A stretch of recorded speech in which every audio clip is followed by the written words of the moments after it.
Questa è un'organizzazione a step studiata tra fine estate e l'inizio dell'autunno, proprio con Caritas e Sentendo Sant'Egidio, volutamente a step in modo da poter modulare le risposte ai bisogni senza aumentare a dismisura i numeri sull'unica città che oggi offre in maniera strutturata dei servizi per la grave marginalità. Sì, perché ad occupare i 78 posti ad oggi a disposizione nella città di Treviso tra Caritas, Comune e Sant'Egidio ci sono tante persone che arrivano da comuni vicini, Silea, Vittorio Veneto, Conegliano, Montebelluna.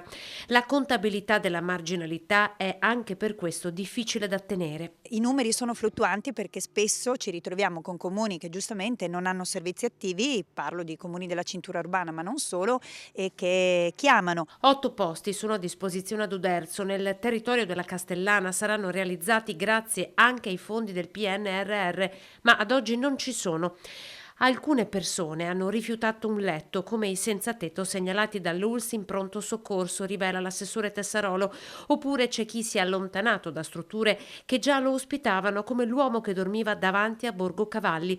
In questo caso la segnalazione è arrivata da un cittadino. In questi giorni, tra l'altro, la Prefettura, su mandato del Ministero dell'Interno, sta facendo una ricognizione proprio su tutte le persone senza fissa dimora per cercare di avere un dato. È un dato complesso da avere. Noi riusciamo in qualche modo ad avere i numeri grazie appunto a chi si rivolge ai servizi. Quindi è sempre importante in qualche modo riuscire a farsi rintracciare dalla rete. Dallo scorso fine settimana in strada, con un occhio di riguardo per le marginalità, ci sono anche gli agenti della polizia locale.